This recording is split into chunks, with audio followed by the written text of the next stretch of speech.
യും പഞ്ചാബ് ആൻഡ് ഹരിയാന കോടതി റദ്ദ് ചെയ്തു. അപ്പോൾ സർക്കുലർ നിലവിൽ സുപ്രീം കോടതിയിൽ ചോദ്യം ചെയ്ത സമയത്താണ് നിയമനിർമ്മാണം നടത്തിയത്. അപ്പോൾ ഇവിടുത്തെ ഏറ്റവും പ്രധാനപ്പെട്ട പ്രശ്നം അതിലെ സർക്കുലറിലെ 4 സബ് ക്ലോസ് 5 പ്രകാരമാണ് വാത്മീകിക്കും ഈ സിഖ് സമുദായത്തിന് സ്പെഷ്യൽ റിസർവേഷൻ കൊടുക്കുന്നത്. അപ്പോൾ സുപ്രീം കോടതിയിൽ ഒരു കേസ് നിലനിൽക്കുമ്പോൾ അതേ വിഷയത്തിന് നിയമനിർമ്മാണം നടത്താൻ പാടുണ്ടോ എന്നതാണ് ഒരു ക്വസ്റ്റ്യൻ. അപ്പോൾ അതിൻ്റെ ആൻസർ ഇല്ല എന്നാണ്. രണ്ടാമത്, പഞ്ചാബ് നിയമത്തിലെ ഇപ്പോഴും പാസ്സാക്കിയ ആക്ടിലെ 4 സബ് ക്ലോസ് 5 എന്ന് പറയുന്ന ആക്ട് ഭരണഘടനാ വിരുദ്ധമാണോ എന്നാണ് രണ്ടാമത്തെ വിഷയം. അത് പറയുന്നത് ഭരണഘടനാ വിരുദ്ധമാണ് എന്നാണ്. അടുത്ത വിഷയം, 4 സബ് ക്ലോസ് 5 പറയുന്ന രീതിയിൽ പഞ്ചാബിനെന്നല്ല ഒരു സംസ്ഥാന ഗവൺമെൻറ്റിന് നിയമനിർമ്മാണം നടത്താൻ കഴിയുമോ, ഭരണഘടനാപരമായ അധികാരമുണ്ടോ?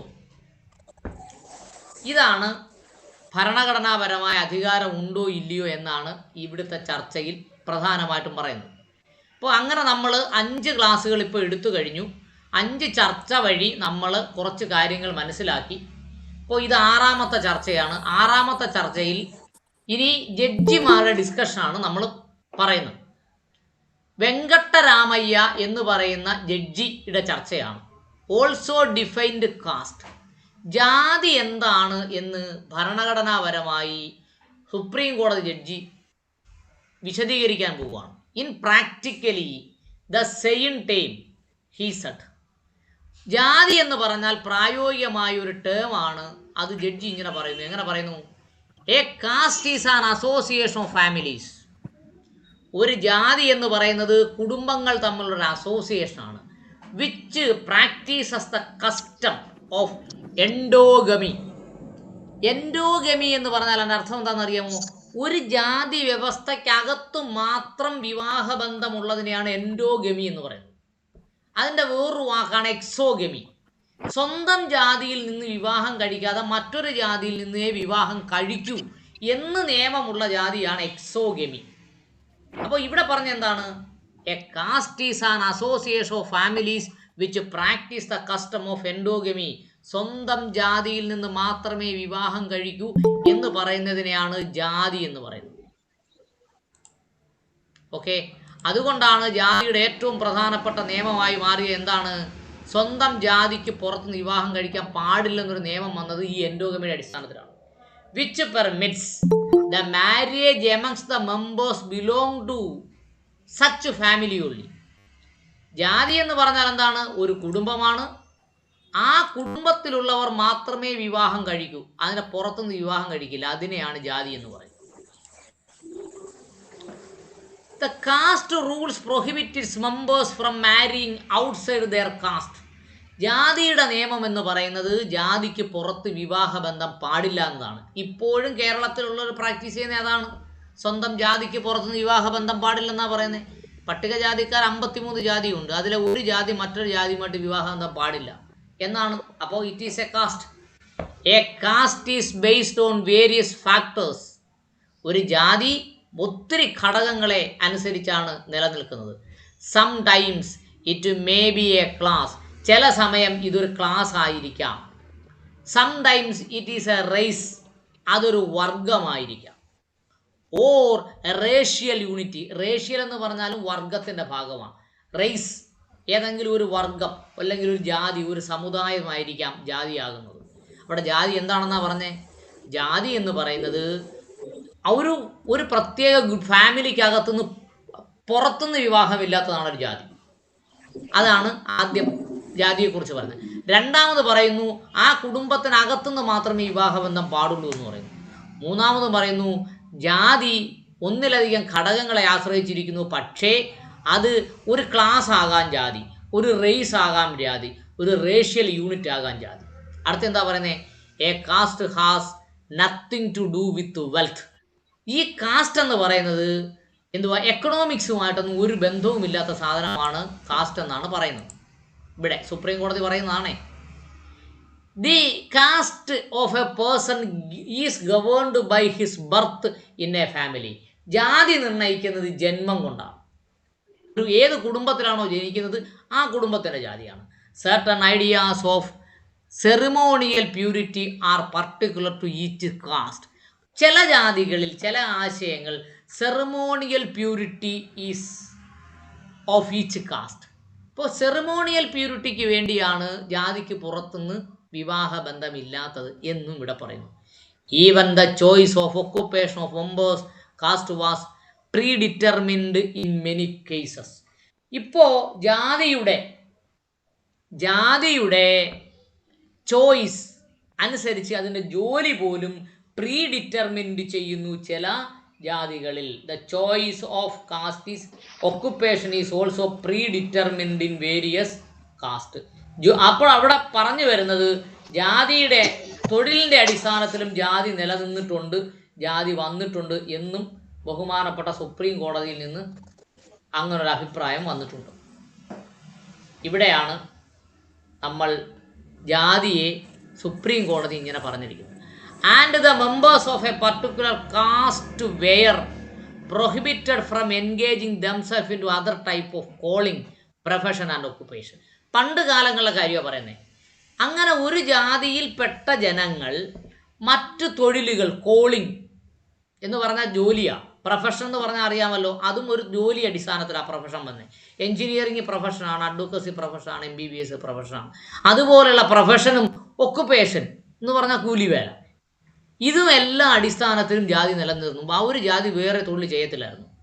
Certain occupation were considered to be regarded degrading or impure. ചില ജോലികൾ ഡീഗ്രേഡിംഗ് ആണ്, വിലയില്ലാത്തത്, ഇംപ്യൂറുമായിട്ട് കരുതി. ഇതെല്ലാം ജാതിയുടെ ജാതി ഉണ്ടാകുന്നതിന് ഇതെല്ലാം കാരണമായി എന്നാണ് ബഹുമാനപ്പെട്ട സുപ്രീം കോടതി പറയുന്നത്. അടുത്തത് 779 page.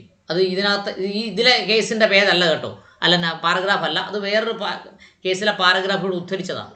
The above material makes it amply clear that a caste is a nothing but a social class, a socially homogeneous class. എന്ന് പറഞ്ഞാൽ ഒരു ജാതി എന്ന് പറയുന്നത് ഒരു ഹോമോജീനിയസ് ക്ലാസ് ആണ്, അതൊരു സാമൂഹിക ക്ലാസ് ആണ് എന്നാണ് പറയുന്നത്. എന്ന് പറഞ്ഞാൽ ഇതിന് വേറൊരർത്ഥമുണ്ട്. പട്ടികജാതിക്കാരെല്ലാം ഒരു ഹോമോജീനിയസ് ക്ലാസ് അല്ല എന്നും ഒരു അർത്ഥം കൂടെ ഉണ്ട്. ഇപ്പം ജാതി ഒരു ഹോമോജീനിയസ് ക്ലാസ് ആണെന്ന് പറഞ്ഞാൽ ഒരു ജാതി ഒരു ഹോമോജീനിയസ് ക്ലാസ് ആണ്, മറ്റൊരു ജാതി വേറൊരു ഹോമോജീനിയസ് ക്ലാസ് ആണെന്ന് അവിടെ പറഞ്ഞിട്ട് വരുന്നത്. അപ്പോൾ ഇത് ഒറ്റ ക്ലാസ് അല്ല, ഹോമോജീനിയസ് ക്ലാസ് അല്ല, ഒരുപോലുള്ളതല്ലെന്ന്. It is also an occupational grouping. ഇത് തൊഴിലിൻ്റെ അടിസ്ഥാനത്തിലെ ഒരു ഗ്രൂപ്പിംഗ് ആണ്, തരംതിരിക്കലാണ്. With this difference that is membership is hereditary. ഒരു ജാതിയിൽ ഒരു മെമ്പർഷിപ്പ് ഉണ്ടാകുന്നത് എങ്ങനെയാണ്? ഹെറിഡിറ്ററി ആണ്. അച്ഛനിൽ നിന്നും അമ്മയിൽ നിന്നുമാണ് ഒരു ജാതിയിലേക്ക് മെമ്പർഷിപ്പ് കിട്ടുന്നത്. On birth into. അങ്ങനെ എങ്ങനെ ഒരു ജാതിയിൽ മെമ്പർഷിപ്പ് കിട്ടുന്നത്? ജന്മം കൊണ്ടാണ്.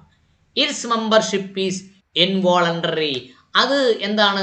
ഇൻവോളണ്ടറി ആണ്. നമ്മൾ വോളണ്ടറി ആയിട്ട് പോയി വാങ്ങാൻ പറ്റത്തില്ല ജാതിയിലെ മെമ്പർഷിപ്പ്. മനഃപൂർവ്വം പോയി വാങ്ങുന്നതല്ല, നമ്മൾ അറിയാതെ തന്നെ കിട്ടുന്ന മെമ്പർഷിപ്പാണ്. ഈവൻ ഇഫ്, അതിനാണ് ഇൻവോളണ്ടറി എന്ന് പറയുന്നത്. Even if one ceases to follow that occupation, ഒരാളൊരു ജോലി ഉപേക്ഷിച്ചാൽ still he remains in the continues the members of group. ഒരാളൊരു ജോലി ഉപേക്ഷിച്ചാലും അയാൾ പക്ഷേ ആ ജാതിയിൽ തന്നെ നിലനിൽക്കും. But we are concerned here with a limited aspect of equality emphasise in article 16 sub clause 4. എന്നാൽ we are concerned here with, നമ്മൾ ഇവിടെ ഘടകമാക്കുന്നത് a limited aspect of equality emphasise in article 16 sub clause 4. Article 16(4) നമ്മൾ എന്നും വായിച്ച് കേൾപ്പിക്കുന്നതാണ്. പുതിയ ആൾക്കാരൊക്കെ വന്ന് കാണും, അതുകൊണ്ട് നമ്മൾ ഒന്നുകൂടെ അങ്ങ് വായിച്ച് കേൾപ്പിക്കാം. 16(4) എവിടെയാ? 14(4) എന്താ പറഞ്ഞേക്കുന്നത്? ഇത് ഭരണഘടനയിൽ പറയുന്ന കാര്യമാണ്. നിങ്ങൾക്ക് ധൈര്യമായിട്ട് എവിടെ വേണേലും പോയി ഈ പറയുന്ന കാര്യം നോട്ട് ചെയ്ത് വെച്ചാൽ എവിടെയാലും പോയി കാച്ചാവുന്നതാണ്. 16(4) പറയുന്നത് ഈ അനുച്ഛേദത്തിൽ എന്ന് പറഞ്ഞാൽ 16-ൽ യാതൊന്നും രാഷ്ട്രത്തിൻ്റെ അഭിപ്രായത്തിൽ രാഷ്ട്രത്തിൻ്റെ കീഴിലുള്ള സർവീസുകളിൽ മതിയായിടത്തോളം പ്രാതിനിധ്യം ലഭിച്ചിട്ടില്ലാത്ത ഏതെങ്കിലും പിന്നോക്കത്തിൽപ്പെട്ട പൗരന്മാർക്ക്, ജാതിക്കെന്ന് പറയുന്നില്ല കേട്ടോ, പൗരന്മാർക്ക് നിയമങ്ങളിലോ തസ്തികകളിലോ സംവരണം ചെയ്യുന്നതിന് ഏതെങ്കിലും വ്യവസ്ഥ ഉണ്ടാക്കുന്നതിൽ നിന്ന് രാഷ്ട്രത്തെ തടയുന്നില്ല. അവിടെ ഒരു പ്രധാന പ്രശ്നം, അവിടെ രാഷ്ട്രത്തെ തടയുന്നില്ലെന്നാണ് പറയുന്നത്, സംസ്ഥാനത്തെ തടയുന്നില്ല എന്ന് പറയുന്നില്ല, നിയമസഭയെ തടയുന്നില്ല എന്നും പറയുന്നില്ല. അപ്പോൾ രാഷ്ട്രം എന്നതുകൊണ്ട് നമ്മൾ മനസ്സിലാക്കുന്നത് പാർലമെൻറ്റാണ്. അപ്പോൾ പാർലമെൻറ്റിനെ തടയുന്നില്ലെന്നേ അവിടെ പറയുന്നുള്ളൂ എന്നാണ് ഇവിടുത്തെ ചർച്ചയുടെ ഏറ്റവും പ്രധാനപ്പെട്ട കാതൽ. അപ്പോൾ പഞ്ചാബ് എന്ന് പറയുന്ന സംസ്ഥാനം ഒരു രാഷ്ട്രമാണോ? അല്ല, ഇറ്റ് ഈസ് എ സ്റ്റേറ്റ്. അപ്പോൾ സ്റ്റേറ്റിന് രാഷ്ട്രം എന്ന് പറയുന്ന പെർവിയിൽ പഞ്ചാബ് സംസ്ഥാനം വരുമോ? ഇതൊക്കെയാണ് ഇവിടുത്തെ questions. Equality of opportunity in the public employment and A special provision in favour of backward classes. അവിടെയും പറയുന്നത് എന്താ?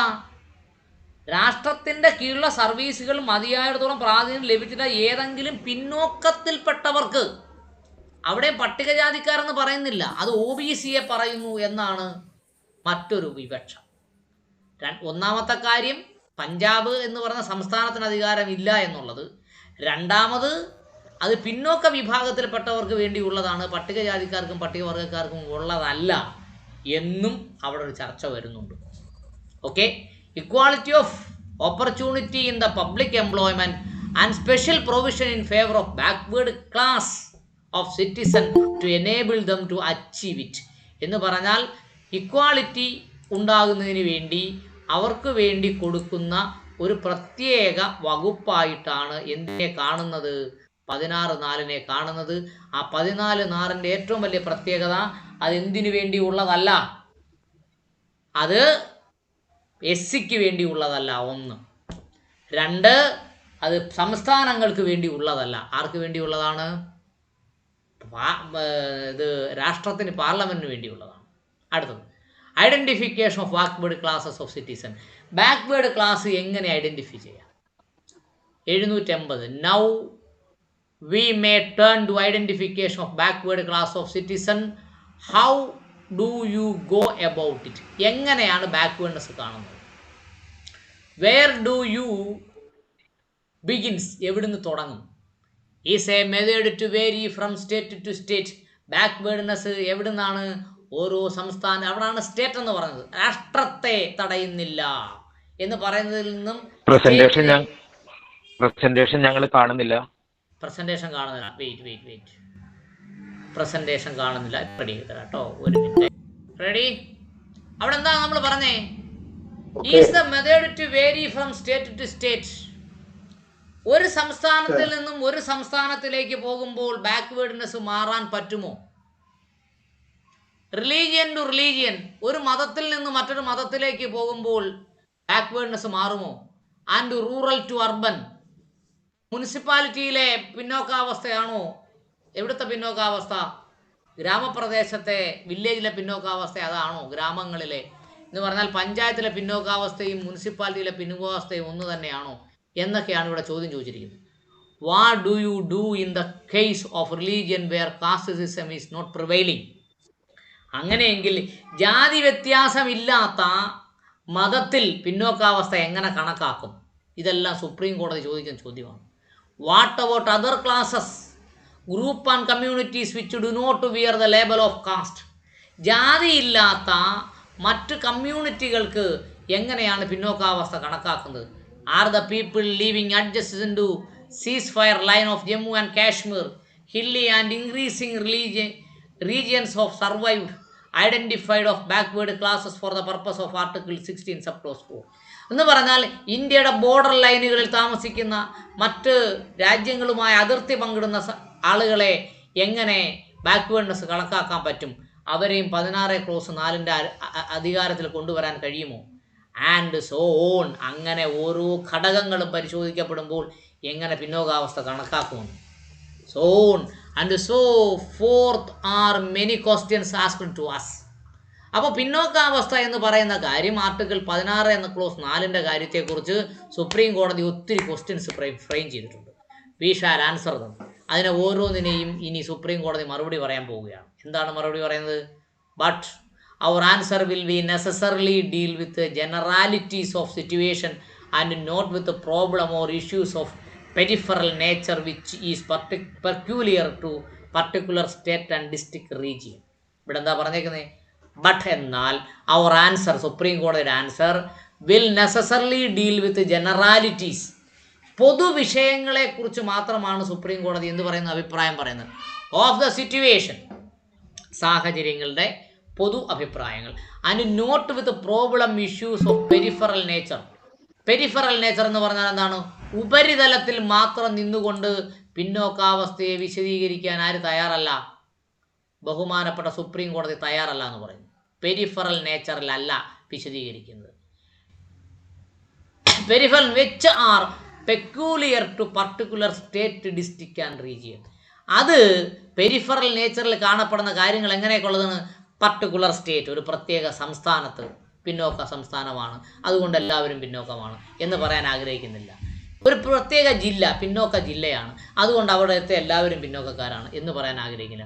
ഒരു പ്രത്യേക റീജിയൻ എന്ന് പറഞ്ഞാൽ കിഴക്കൻ റീജിയൻ അല്ലെങ്കിൽ തെക്കൻ റീജിയൻ എന്നൊക്കെ പറയുമല്ലോ, അതുപോലെ പ്രത്യേക പ്രദേശത്ത് താമസിക്കുന്നവരെല്ലാവരും പിന്നോക്കമാണ് എന്ന് ഉപരിതലത്തിൽ പറയുവാൻ ആഗ്രഹിക്കുന്നില്ല. Each and every situation cannot be visualised and answered. എല്ലാ ഘടകങ്ങളും വിഷ്വലൈസ് ചെയ്യാൻ, ദീർഘവീക്ഷണത്തോടെ കാണാനും ആൻസർ ചെയ്യാനും കഴിയില്ല. Each and every situation cannot be visualised and answer. That must be left to appropriate authorities appointed to identify. അതിനുവേണ്ടി, പിന്നോക്കാവസ്ഥ കണ്ടുപിടിക്കുന്നതിന് വേണ്ടി അപ്രോപ്രിയേറ്റ് അതോറിറ്റിയെ ചുമതലപ്പെടുത്തും. എന്ന് പറഞ്ഞാൽ മണ്ഡൽ കമ്മീഷൻ പോലെയുള്ള കമ്മീഷനുകളെ ചുമതലപ്പെടുത്താമെന്ന്. പിന്നെന്താ പറഞ്ഞേ? We can Leh down only general guide lines. Supreme കോടതിക്ക് പൊതുവായ ചില ഗൈഡ് ലൈൻസുകൾ മാത്രമേ നൽകാൻ കഴിയുകയുള്ളൂ. 781 അറ്റ് ദ ഔട്ട്സെറ്റ്, ഏറ്റവും പുറമേ. വി മേ സ്റ്റേറ്റ് ദാറ്റ്, നമുക്ക് വേണമെങ്കിൽ ഇങ്ങനെ പറയാം, ആർക്ക്? സുപ്രീം കോടതിക്ക് ഇങ്ങനെ പറയാം, that for the purpose of this discussion, ഈ ചർച്ചയുടെ ഭാഗമായി, we kept aside scheduled caste and scheduled tribe since they are admittedly included within the backward classes. Backward ക്ലാസ്സിൽ ഷെഡ്യൂൾഡ് കാസ്റ്റും ഷെഡ്യൂൾഡ് ട്രൈബും ഉൾപ്പെട്ടു എങ്കിലും അവരെ നമ്മൾ എന്ത് ചെയ്യുന്നു? ഇപ്പോഴത്തെ ചർച്ചയിൽ നിന്ന് ഒഴിവാക്കുന്നു. We kept aside. ഇത് ഏത് കേസാണ്? മണ്ഡൽ കമ്മീഷനുമായിട്ട് ബന്ധപ്പെട്ട കേസാണ് നമ്മളിപ്പോൾ ചർച്ച ചെയ്യുന്നത്. നമ്മളിപ്പോൾ ചെയ്യുന്ന കേസിനെ കുറിച്ചല്ല നമ്മൾ ചർച്ച ചെയ്യുന്നത്. അതുകൊണ്ട് ആ കേസിൽ ക്രീമി ലെയർ SC/ST ബാധകമായില്ല. അത് ഈ ലൈൻ ഉണ്ടായോണ്ടാ. എന്തുകൊണ്ടാണ്? അറ്റ് ദ ഔട്ട്സെറ്റ്, ഇപ്പോൾ we may state that for the purpose of discussion, ചർച്ചയ്ക്ക് വേണ്ടി, we kept aside scheduled caste and tribes and scheduled caste since they are admittedly include in the backward classes. Backward ക്ലാസസിൽ SC/ST ഉണ്ടെങ്കിലും അന്ന് പരിഗണിച്ചപ്പോൾ, Indira Sawhney case പോലുള്ള കേസുകൾ പരിഗണിച്ചപ്പോൾ SC/ST അവിടുന്ന് ഒഴിവാക്കി. എന്തിനൊഴിവാക്കി? അവർക്ക് ക്രീമി ലെയർ ഏർപ്പെടുത്തിയില്ല. Except to remark that backward classes contemplated by article 16 sub clause 4 do comprise some caste. അങ്ങനെ 16 സബ് ക്ലോസ് 4 പ്രകാരം കുറച്ച് കാസ്റ്റിനെ നമ്മൾ ഉൾപ്പെടുത്തിയതിനെ for it cannot be denied that scheduled caste included in the quite a few castes. Scheduled കാസ്റ്റിൽ ഒന്നിലധികം ജാതികൾ ഉണ്ട് എങ്കിലും ഷെഡ്യൂൾഡ് കാസ്റ്റിൻ്റെ അന്നത്തെ സാമ്പത്തികമായ മുന്നോക്കം നിൽക്കുന്നവർ ഒഴിവാക്കുന്നതിൽ നമ്മളിപ്പോൾ ചർച്ച എടുക്കുന്നില്ല എന്നാണ് സുപ്രീം കോടതി ഇവിടെ പറഞ്ഞിട്ടുള്ളത്. അടുത്ത എന്താ പറഞ്ഞത്? Whether the backwardness in article 16 sub clause 4 should be both social and education. അവിടെ നമ്മൾ 16 സബ് ക്ലോസിൽ പറഞ്ഞു എന്താണ്? പിന്നോക്കമായി നിൽക്കുന്ന ഏതെങ്കിലും പൗരന്മാർക്ക് വിദ്യാഭ്യാസത്തിനും ഉദ്യോഗത്തിനും അവർക്ക് പ്രത്യേക സംരക്ഷണം കൊടുക്കുന്നതിൽ നിന്ന് രാഷ്ട്രത്തെ തടയുന്നില്ല എന്ന് പറയുന്നത് സാമൂഹികമായ പിന്നോക്കാവസ്ഥയാണോ വിദ്യാഭ്യാസപരമായ പിന്നോക്കാവസ്ഥയാണോ എന്നാണ് ക്വസ്റ്റ്യൻ. അടുത്തത്, the other aspect to consider is whether the backwardness contemplated in Article 16 subclause 4 is social backwardness or educational backwardness or whether it is social and educational backwardness. അതിനെ വീണ്ടും ചർച്ച ചെയ്തത് എങ്ങനെയാണ്? സാമൂഹ്യപരമായ പിന്നോക്കാവസ്ഥയാണോ വിദ്യാഭ്യാസപരമായ പിന്നോക്കാവസ്ഥയാണോ, ഇത് രണ്ടും കൂടിയുള്ള പിന്നോക്കാവസ്ഥയാണോ ആർട്ടിക്കിൾ 16 ക്ലോസ് 4 പറഞ്ഞിട്ടുള്ളത് എന്നാണ് അവിടെ ചോദിക്കുക. സിൻസ് ദ ഡിസിഷൻ ബാലാജി കേസിൽ it has been assumed that the backward classes of citizens contemplated by Article 16 subclause 4 is the same as social and educational backward classes. സാമൂഹികപരമായും വിദ്യാഭ്യാസപരമായും പിന്നോക്കം നിൽക്കുന്നവർക്ക് വേണ്ടിയാണ് ബാലാജി കേസിലെ പിന്നോക്കാവസ്ഥ പറഞ്ഞിട്ടുള്ളത്. And the scheduled caste and scheduled tribe mention in article 15 subclause 4. അവിടെ പറഞ്ഞ എന്താണ്? 16 clause 4 പറഞ്ഞത് ആരെ കുറിച്ചാണ്? ബാക്ക്വേർഡ് ക്ലാസിനെ കുറിച്ചും. 15 ക്ലോസ് 4 പറഞ്ഞത് എന്തിനാ? ഷെഡ്യൂൾഡ് കാസ്റ്റ് ആൻഡ് ഷെഡ്യൂൾഡ് ട്രൈബിനെ കുറിച്ചുമാണെന്ന് അവിടെ പറഞ്ഞത്. The same is socially and educational backward classes. Scheduled caste and scheduled tribes mention in article 15 subclause 4. വളരെ വ്യക്തമായി സുപ്രീം കോടതി പറഞ്ഞു 16 ക്ലോസ് 4 ആരെക്കുറിച്ച് പറഞ്ഞിട്ടില്ല? പട്ടികജാതിക്കാരെയും വർഗ്ഗക്കാരെയും കുറിച്ച് പറഞ്ഞിട്ടില്ല. പിന്നെ എവിടാ പറഞ്ഞിരിക്കുന്നത്? 15 ക്ലോസ് 4 അപ്പോൾ 15 ക്ലോസ് 4 എന്താണെന്ന് വായിച്ചിരിപ്പിക്കാം കേട്ടോ. 15 ക്ലോസ് 4 പറയുന്നത് എന്താണെന്ന് അറിയാമോ? ഈ അനുച്ഛേദത്തിലോ 29ാമത്തെ അനുച്ഛേദത്തിലോ 2ാം ഖണ്ഡത്തിലോ ഉള്ള യാതൊന്നും സാമൂഹികവും വിദ്യാഭ്യാസപരമായി പിന്നോക്കം നിൽക്കുന്ന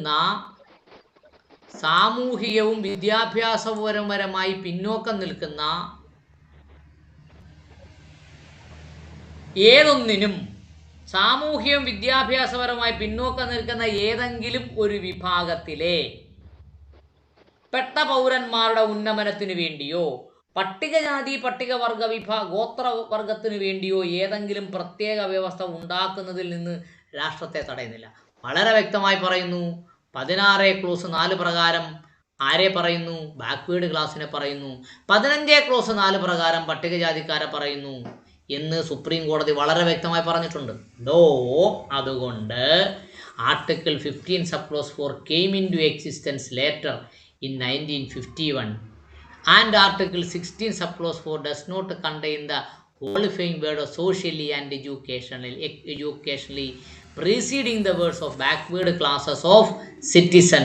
The same is meaning came into attached to them. അതുകൊണ്ട് അവിടെ പറഞ്ഞെന്താണ്? അതുകൊണ്ട് article 15 subclause 4 came into existence later in 1951. 1950കളുടെ അവസാനത്തോടു കൂടിയാണ് 15 ക്ലോസ് 4 വന്നത്. 51ൻ്റെ അവസാനങ്ങളിലാണ്. Article 16 subclause 4 does not contain the qualifying words of socially and educationally. 16 clause 4 എന്ത് പറഞ്ഞിട്ടില്ല?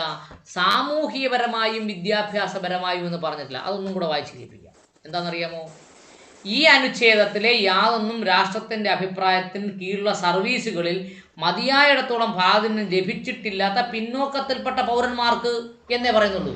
പിന്നോക്കത്തിൽപ്പെട്ട പൗരന്മാർക്ക് എന്ന് മാത്രമേ എവിടെ പറയുന്നുള്ളൂ? 16 ക്ലോസ് 4 പറയുന്നുള്ളൂ. 15 ക്ലോസിൽ 4 എന്തോ പറയുന്നുണ്ട്? വളരെ വ്യക്തമായി സാമൂഹ്യപരമായും വിദ്യാഭ്യാസപരമായും പിന്നോക്കം നിൽക്കുന്ന എന്ന് പറഞ്ഞിട്ടുണ്ട്.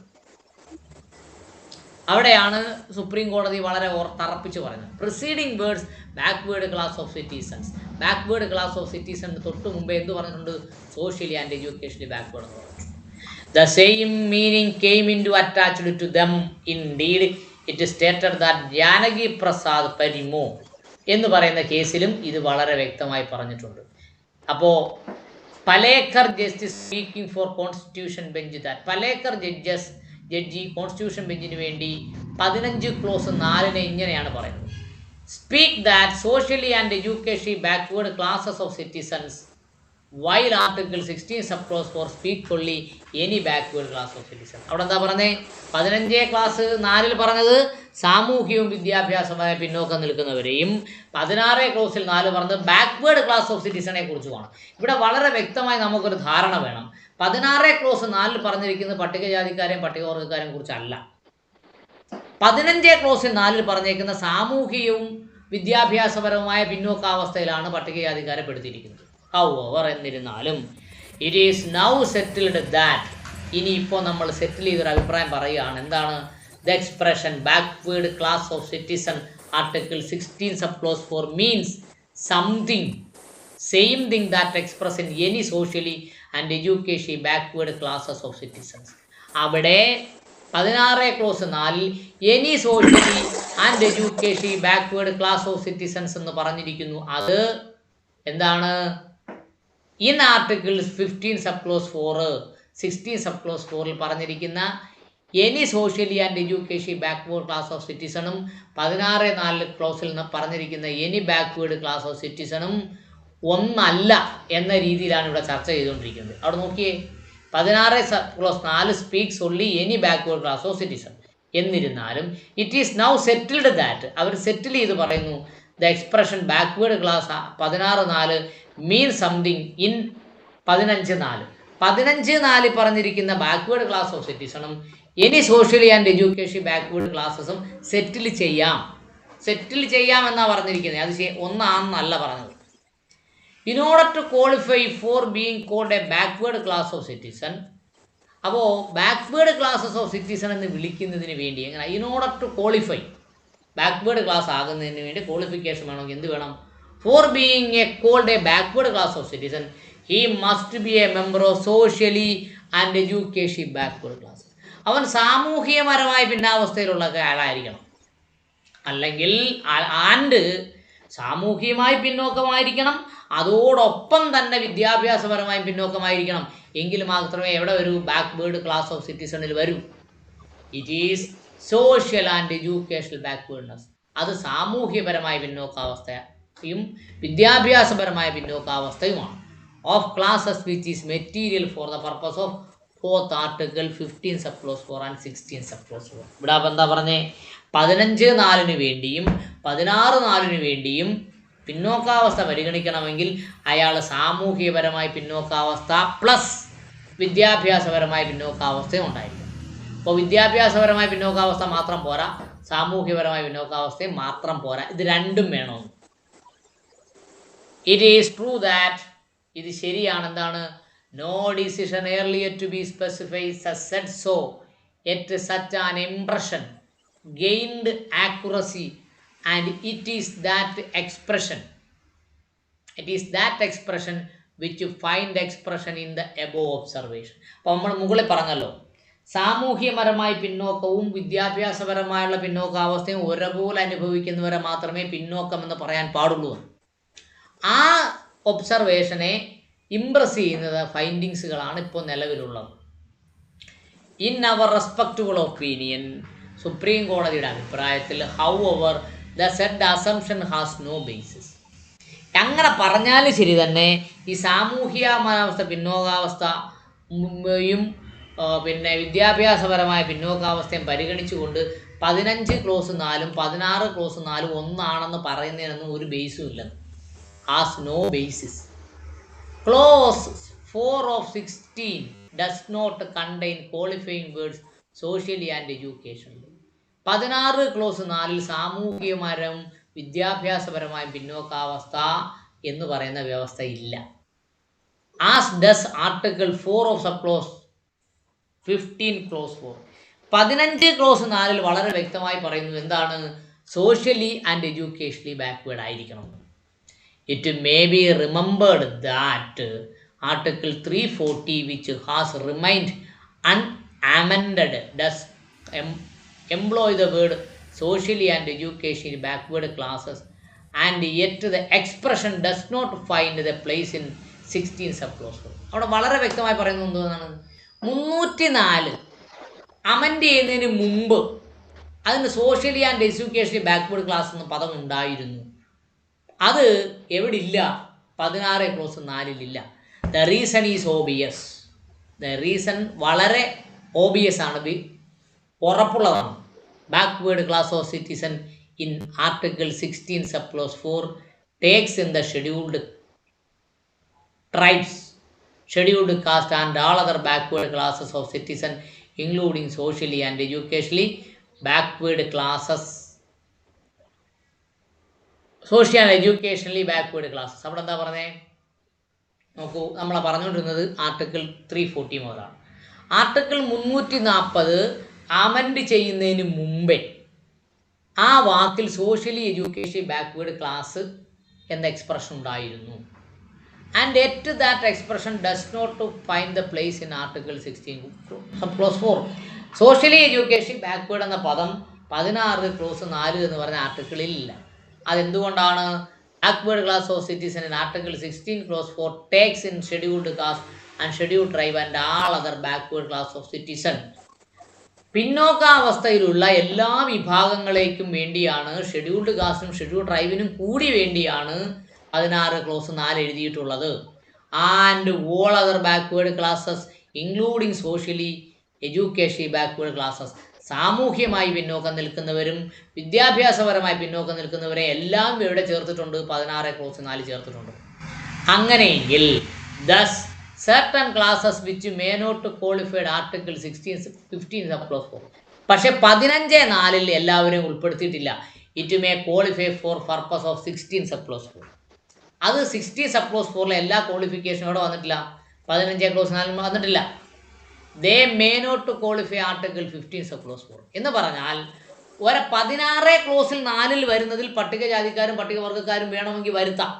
പക്ഷെ 15 ക്ലോസ് 4 പട്ടികജാതിക്കാരും പട്ടികവർഗ്ഗക്കാരും മാത്രമേ വരൂ, ബാക്കി ആരും വരത്തില്ല. But may be qualify backward classes for the purpose of article 16 subclause 4. Okay, മനസ്സിലായി കാണും. It is equally relevant to notice article 340 does not expressly refer the services or to reservation in the service under the state, though it may be that commission appointed thereunder may be recommended reservation in the appointment post in the service of the state as one of the steps to removing the difficulties under SCBC, socially education backward caste, അതാണ് SCBC, are laboring and for improving their conditions. അപ്പോൾ 340 ഒന്ന് വായിച്ച് കേൾപ്പിക്കാം. 340 കൂടെ വായിച്ച് കേൾപ്പിക്കുമ്പോൾ അത് ശരിയാവും. ഇല്ലാതെ 340 വായിച്ച് കേൾപ്പിക്കാതെ പോയാൽ അവിടെ ശരിയാകത്തില്ല. 340 എന്ന് പറയുന്നത് പിന്നോക്ക വിഭാഗങ്ങളുടെ അവസ്ഥകളെപ്പറ്റി അന്വേഷിക്കുന്നതിനുള്ളൊരു കമ്മീഷൻ്റെ നിയമനം. അപ്പോൾ നിലവിൽ പിന്നോക്ക വിഭാഗങ്ങൾ ആരാണെന്ന് കണ്ടുപിടിക്കുന്നതിന് വേണ്ടി സർക്കാർ ഒരു കമ്മീഷനെ അപ്പോയിൻമെൻറ്റ് ചെയ്യണം.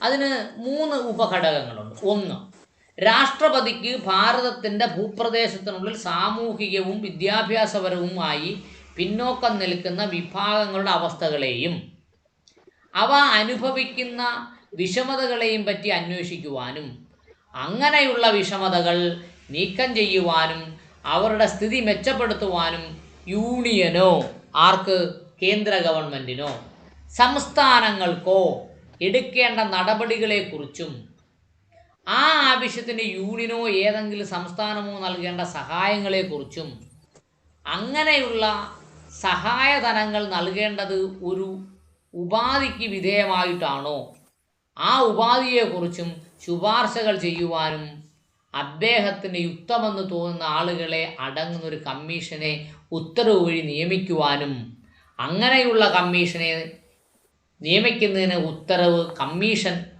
അനുവർത്തിക്കേണ്ട നടപടികൾ നിർവചിക്കേണ്ടതുമാകും. അവിടെ എന്താ പറഞ്ഞേക്കുന്നത്? രാജ്യത്ത് പൊതുവേയും സംസ്ഥാനത്ത് പ്രത്യേകമായും പിന്നോക്ക വിഭാഗത്തിനെ കണ്ടെത്തുന്നതിന് വേണ്ടി ഒരു കമ്മീഷനെ ആർക്ക് വെക്കാം? രാഷ്ട്രപതിക്ക് വെക്കാം. അത് സംസ്ഥാനത്തിന് വേണ്ടി മാത്രവും വെക്കാം. അതിനു വേണ്ടിയുള്ള നിർദ്ദേശങ്ങൾ രാഷ്ട്രപതിക്ക് കൊടുക്കാം. ഇതൊക്കെ പറഞ്ഞാലും ശരി തന്നെ ഇത് ചെയ്യുന്നതാരായിരിക്കും? പാർലമെൻറ്റായിരിക്കും. അപ്രകാരം നിയമിച്ചുള്ളൊരു കമ്മീഷൻ അവർക്ക് അയച്ചു കൊടുത്തിട്ടുള്ള വിഷയങ്ങളെപ്പറ്റി അന്വേഷിക്കുകയും അവർ കാണുന്നത് പോലെ വസ്തുതകൾ വിവരിച്ചുകൊണ്ടും അവർക്ക് ഉചിതമെന്ന് തോന്നുന്ന ശുപാർശകൾ ചെയ്തുകൊണ്ടും രാഷ്ട്രപതിക്ക് ഒരു റിപ്പോർട്ട് സമർപ്പിക്കേണ്ടതാണ്. അപ്പോൾ ഇതിൽ 340 ക്ലബ് ചെയ്ത് പറയുകയാണെങ്കിൽ പട്ടികജാതിക്കാരുടെയും പട്ടികവർഗക്കാരിലും പിന്നോക്കർ ഉണ്ട്. അവരെ പ്രത്യേകമായി ക്ലാസിഫൈ ചെയ്യണമെങ്കിൽ ഉത്തരവ് ആരിറക്കണം? സംസ്ഥാന ഗവൺമെൻറ്റിനും ഉത്തരവിറക്കേണ്ടത് രാഷ്ട്രപതിയാണ്. കേന്ദ്ര ഗവൺമെൻറ്റിനും ഉത്തരവിറക്കേണ്ടത് രാഷ്ട്രപതിയാണ്. പക്ഷേ പഞ്ചാബ് ഗവൺമെൻറ് ഈ നടത്തിയ നിയമനിർമ്മാണത്തിനും പഞ്ചാബ് ഗവൺമെൻറ് നടത്തിയ സർവേയും രാഷ്ട്രപതിയുടെ ഉത്തരവും പ്രകാരമാണ് ഇതെല്ലാം നടത്തിയത് എന്ന് എങ്ങും പറഞ്ഞിട്ടില്ല. അവിടെയാണ് അതിൻ്റെ ഏറ്റവും വലിയൊരു വൈരുദ്ധ്യമുള്ളത്. പിന്നെ പറഞ്ഞത് എന്താണ്? 3, അങ്ങനെ സമർപ്പിക്കുന്ന റിപ്പോർട്ടിൻ്റെ അടിസ്ഥാനത്തിൽ ഒരു പകർപ്പ് അതിന്മേലെടുത്ത നടപടികൾ വിശദീകരിക്കുന്ന റിപ്പോർട്ടിനോടുകൂടി രാഷ്ട്രപതി പാർലമെൻറ്റിൻ്റെ ഓരോ സഭകളുടെയും മുമ്പായി വെക്കേണ്ടതാണ്. എന്താണ് പറഞ്ഞത്? പാർലമെൻറ്റാണ്, രാഷ്ട്രപതിയാണ് പിന്നോക്കാവസ്ഥ കണ്ടുപിടിക്കുന്നതിന് വേണ്ടി കമ്മീഷൻ വെക്കേണ്ടത്. അത് ഇന്ത്യയിൽ മൊത്തമുള്ള പിന്നോക്കാവസ്ഥ കണ്ടുപിടിക്കുന്നതിന് വേണ്ടി കമ്മീഷനെ വെക്കാം. ഒരു സംസ്ഥാനത്തിൻ്റെ പിന്നോക്കാവസ്ഥ കണ്ടുപിടിക്കുന്നതിന് കമ്മീഷനെ വെക്കാം. അങ്ങനെ വെക്കുന്ന കമ്മീഷൻ എന്ത് ചെയ്യണം? റിപ്പോർട്ട് ആർക്ക് കൊടുക്കണം? രാഷ്ട്രപതിക്ക് കൊടുക്കണം. രാഷ്ട്രപതി എവിടെ വെക്കണം? പാർലമെൻറ്റിൻ്റെ ഇരുസഭകളിലും വെക്കണം. ഈ നടപടിക്രമങ്ങളൊന്നും ഈ പറഞ്ഞ പഞ്ചാബ് ആക്റ്റുമായി ബന്ധപ്പെട്ട കാര്യങ്ങളിൽ സംഭവിച്ചിട്ടില്ല. ഇനി നോക്കണം. Article 340 does not expressly refer the service or the reservation service under the state. വളരെ വളരെ വ്യക്തമായി അവിടെ ഒരു വാദഗതി ബഹുമാനപ്പെട്ട സുപ്രീം കോടതി വെച്ചേക്കുന്നത് ആർട്ടിക്കിൾ 304 റിസർവേഷൻ സർവീസിനെ കുറിച്ചോ ഒന്നും എടുത്തു പറഞ്ഞിട്ടില്ല. എങ്ങനെ പറഞ്ഞേക്കുന്നേ? 340 does not express refer the service or the reservation in service under the state. അപ്പോൾ സംസ്ഥാന ഗവൺമെൻറ്റിലെ സർക്കാർ ഉദ്യോഗത്തിലുള്ള പിന്നോക്കാവസ്ഥയെക്കുറിച്ച് പറയുന്നതിന് വേണ്ടി 340 പറഞ്ഞിട്ടില്ലെന്ന്. Though it may be the commission appointed under may be recommend reservation appointment and post in service of state as one step to removing the difficulties under SCBC are labouring and improving their conditions. അങ്ങനെ സർവീസിൽ പ്രാതിനിധ്യം കൊടുക്കണമെന്ന് പറയുന്നത് അവരുടെ പിന്നോക്കാവസ്ഥ മെച്ചപ്പെടുന്നതിന് വേണ്ടിയാണ്. പക്ഷേ ആ സർവീസിലെ പ്രാതിനിധ്യത്തെക്കുറിച്ചോ സർവീസിലെ എണ്ണത്തിനെ കുറിച്ചോ റെഫർ ചെയ്യണമെന്ന് ആര് പറഞ്ഞിട്ടില്ല? 340 എന്ന് പറയുന്ന ആർട്ടിക്കിൾ പറഞ്ഞിട്ടില്ല. 340 എന്ന് പറഞ്ഞ ആർട്ടിക്കിൾ പറഞ്ഞേക്കുന്നത് സാമൂഹികവും വിദ്യാഭ്യാസപരവുമായ പിന്നോക്കാവസ്ഥയെക്കുറിച്ച് പഠിക്കാനാണ്, അല്ലാതെ ഉദ്യോഗത്തിലെ പിന്നോക്കാവസ്ഥയെക്കുറിച്ച് പഠിക്കാനല്ല എന്ന് വളരെ വ്യക്തമായി സുപ്രീം കോടതി അവിടെ പറഞ്ഞിട്ടുണ്ട്. അതുകൊണ്ട് SCBC is referred in Article 340 is only a category for whom Article 16 subclause 4. SCBC socially educationally backward class എന്ന് പറയുന്നത് 340 പറയുന്നത് 16(4) പറയുന്നത് പോലെയാണ്. And was enacted. അതെന്ത് ചെയ്തു? അവിടെ എനാക്ട് ചെയ്തു. എന്ത് ചെയ്തു? Article 16 clause 4 applies to a much larger class than contemplated by Article 340. Article 340 കുറച്ച് പവർ മാത്രമേ ഉള്ളൂ എന്നും ആർട്ടിക്കിൾ 16 clause 4 വലിയ പവർ ഉണ്ട് എന്നുമാണ് ഇവിടെ പറഞ്ഞത്. അവിടെ എങ്ങനെ പറഞ്ഞേ? Article 16 clause 4 applies to much larger class. Article 16(4) എന്ന് പറയുന്നത് ലാർജർ ക്ലാസ്സിനെയും and than on contemplated by article 340. Article 340 ചെറിയ ക്ലാസ്സിനെയും പ്രതിപാദിക്കും. It would thus be not corrected to say the backward class of citizen in article 16 clause 4 are same as socially and education backward classes in article 15 clause 4. 15 clause 4 പറയുന്നത് പോലെ 16 clause 4 എന്തുണ്ട്? Socially education backward ക്ലാസ്സിനെ വേണമെങ്കിൽ പറയാം, ഉറപ്പിക്കുന്നില്ല. Saying so would mean and imply regarding the limitation in to the beneficial provision like article 16 clause 4. Article 16 clause 4 എന്ന് പറയുന്നത് ഒരു ബെനിഫിഷ്യൽ പ്രൊവിഷനാണ്. ആ ബെനിഫിഷ്യൽ പ്രൊവിഷന് saying would be imply regarding a limitation in to a beneficial provision. അത് beneficial provision എന്തുണ്ട്? പരിധിയുണ്ട്. എന്താണ്? ലിമിറ്റേഷൻ ഉണ്ട് എന്നാണ് അവിടെ പറയുന്നത്. നോക്കൂ അടുത്ത്. മോർ ഓവർ, എന്നിരുന്നാലും അതിൽ കൂടുതലായി, when speaking of reservation in appointment or post in the state service which may mean at any level whatsoever insisting upon the educational backwardness may not be quite appropriate. അവിടെ വളരെ വ്യക്തമായി പറയുന്നു, ഉദ്യോഗത്തിലെയും അപ്പോയിൻമെൻറ്റിലെയും ഉദ്യോഗത്തിലെയും റിസർവേഷനെ കുറിച്ച് പറയുന്നത് educational backwardness, വിദ്യാഭ്യാസപരമായ പിന്നോക്കാവസ്ഥ കണക്ക് കൂട്ടുന്ന ഒരു മാനദണ്ഡമേ അല്ല. ഉദ്യോഗത്തിലെ പിന്നോക്കാവസ്ഥയെക്കുറിച്ച് അവിടെ പറയുന്നില്ല. എവിടെ പറയുന്നില്ല? 15 clause പറയുന്നില്ല, 4 പറയുന്നില്ല, 16 clause 4 പറയുന്നില്ല, 340 ഉദ്യോഗത്തിലെ പിന്നോക്കാവസ്ഥയെക്കുറിച്ച് പറയുന്നില്ല. എന്തേ പറയുന്നുള്ളൂ? വിദ്യാഭ്യാസത്തിലെയും പിന്നീട് സാമൂഹ്യപരമായ പിന്നോക്കാവസ്ഥയെക്കുറിച്ചേ പറയുന്നുള്ളൂ. ഉദ്യോഗം കൊടുക്കൽ എന്ന് പറയുന്നതിനെ കുറിച്ച് അവിടെ പറയുന്നു. 788 ഫർദർ കാണുന്നില്ല കാണുന്നില്ല. 1 minute.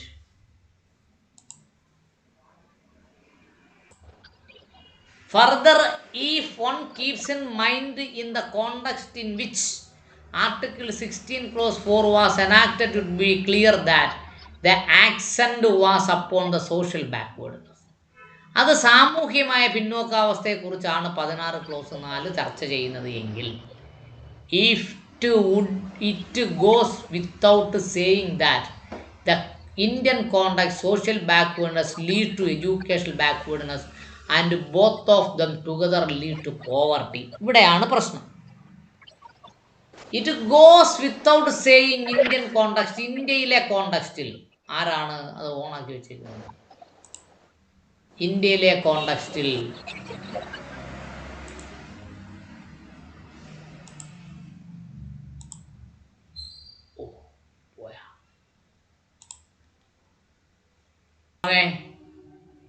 നോക്കൂ, it goes without saying the Indian context.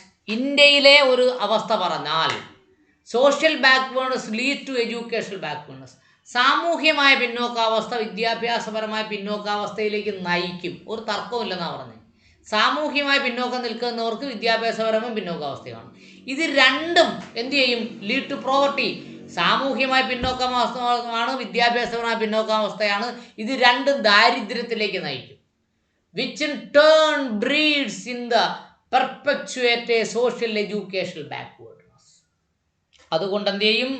ഇത് ടേൺ ടു ബ്രീഡ്, അതിങ്ങനെ ബ്രീഡ് ചെയ്യും, മുളച്ചു വരും. എങ്ങനെ മുളച്ചു വരും? Social educational ബാക്ക്വേർഡ്നസ്. സോഷ്യലും എഡ്യൂക്കേഷനിലും പിന്നോക്കാവസ്ഥ എങ്ങോട്ട് മുളച്ചു വരും? ദാരിദ്ര്യത്തിലേക്ക് മുളച്ചു വരും. ദേ feed upon each other constituting vicious circle.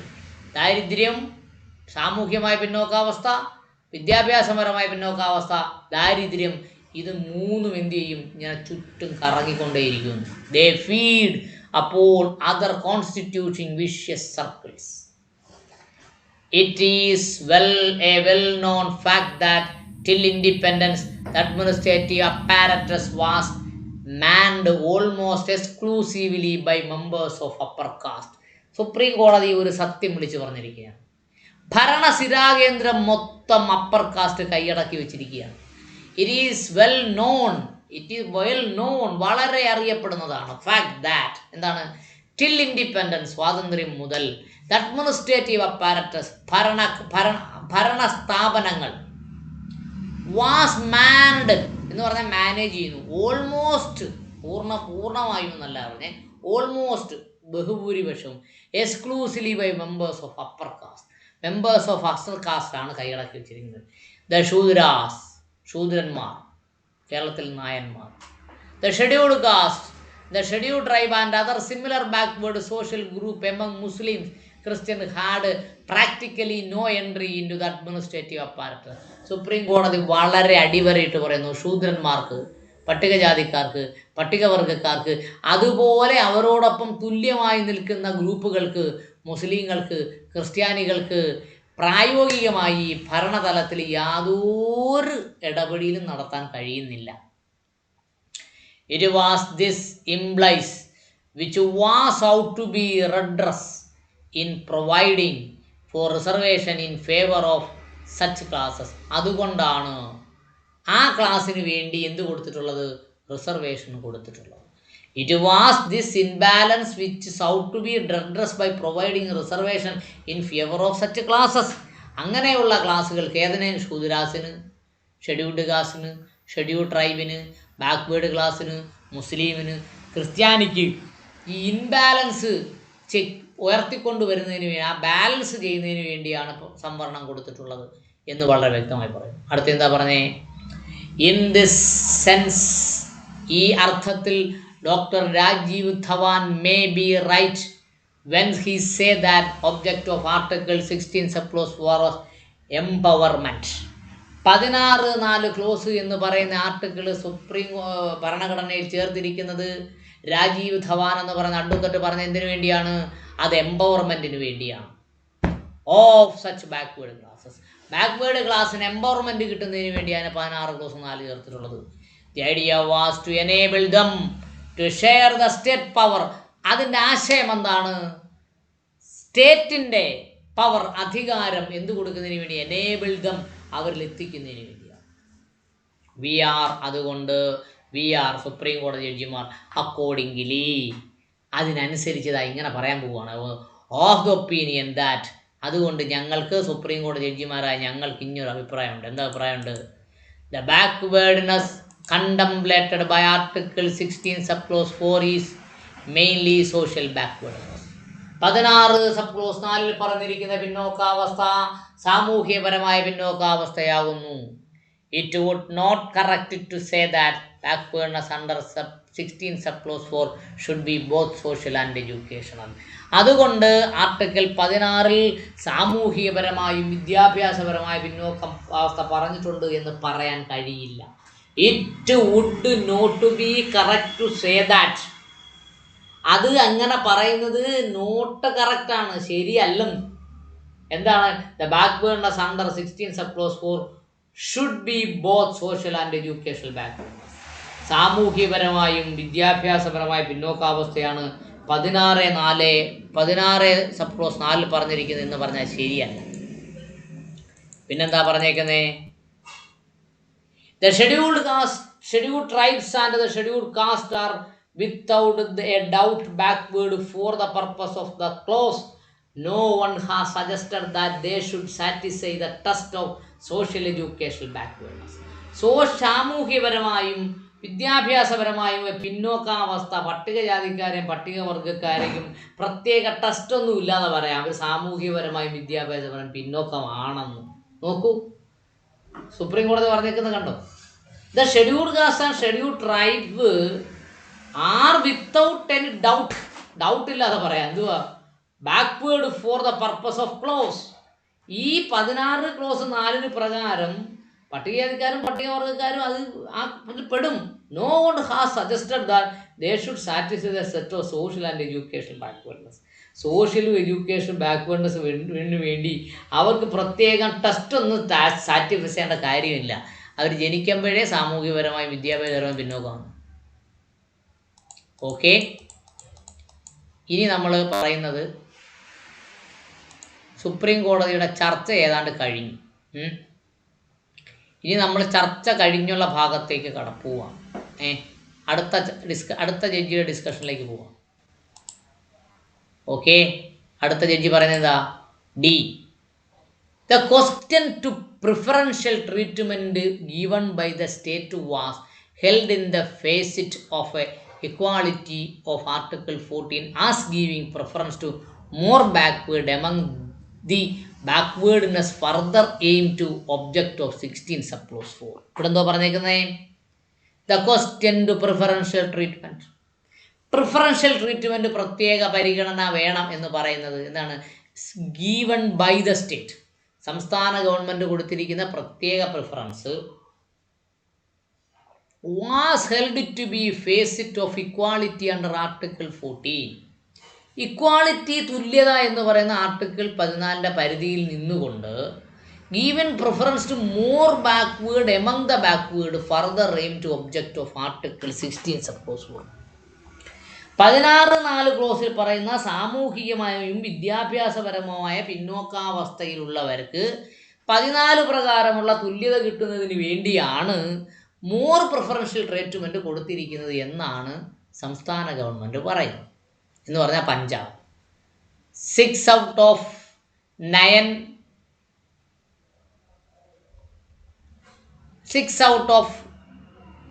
9 judge Indira Sawhney held that Article 16 subclause 4 is not an exemption into Article 16 subclause 1. 16 subclause 1-ൻ്റെ ഒരു എക്സെപ്ഷൻ അല്ല 16 ക്ലോസ് 4 എന്ന് 9 ജഡ്ജിമാരിലെ 6 ജഡ്ജിമാരും ഒരേ അഭിപ്രായത്തിൽ പറഞ്ഞു. അപ്പോൾ 16 ക്ലോസ് 1 എന്താണെന്ന് പറയണ്ടേ? 16 ക്ലോസ് 1 എന്താ പറയുന്നത്? പൊതുജീവനവും സംബന്ധിച്ച വിഷയങ്ങളിൽ അവസര സമത്വം ഉണ്ടാകണം. അവിടെ എന്താ പറഞ്ഞേ? എല്ലാ പൗരന്മാർക്കും രാഷ്ട്രത്തിൻ്റെ കീഴിൽ ജീവനത്തെയോ അഥവാ ഏതെങ്കിലും ഉദ്യോഗത്തിലേക്കുള്ള നിയമത്തെയോ സംബന്ധിച്ച് വിഷയങ്ങളിൽ അവസര സമത്വം ഉണ്ടായിരിക്കണം എന്നാണ് 16 ക്ലോസ് 1 പറയുന്നത്. 16 എന്താ പറയുന്നേ? അങ്ങനെ അവസര സമത്വം ഉണ്ടാക്കുന്നതിന് വേണ്ടി പിന്നോക്കം നിൽക്കുന്ന ഏതെങ്കിലും ഒരു പൗരന് അപ്പോയിൻമെൻറ്റിലോ വിദ്യാഭ്യാസത്തിലോ പ്രത്യേക നിയമം ഉണ്ടാക്കാമെന്നാണ് 16(4) പറയുന്നത്. The opinion expressed by B.P. Jeevan Reddy, justice for himself and other 3 judges is extracted here under. ഇപ്പോൾ താഴെ ഈ മുമ്പിൽ പറഞ്ഞ കാര്യങ്ങളുമായി ബന്ധപ്പെട്ട് ജീവൻ റെഡ്ഡി എന്ന് പറഞ്ഞ ജഡ്ജി എന്താണോ പറഞ്ഞിട്ടുള്ളത് അതാണ് ഇനി പറയുന്നത്. അറ്റ് ദിസ് സ്റ്റേജ്, ഈ സാഹചര്യത്തിൽ, ഈ സ്റ്റേജിൽ, we wish to clarify one particular aspect. നമ്മൾ ഒരു പ്രത്യേക ആസ്പെക്ട് ക്ലാരിഫൈ ചെയ്യാൻ ആഗ്രഹിക്കുന്നു. എന്താണ്? Article 16 subclause 1 is facet of Article 14. Article 14 എന്താ പറഞ്ഞത്? Equality before law and equal protection of law. Equality before law നടപ്പാക്കുന്നതിന് വേണ്ടി അതിന് 16 ഉള്ളത്. Just as article 14 permits reasonable classification, so does article 16 subclause 1. Reasonable classification ആവശ്യമാണ്. എല്ലാവർക്കും ഒരു തല, 2 കൈ, 2 കാല് എന്ന് പറഞ്ഞാൽ എല്ലാവരും തുല്യരല്ല.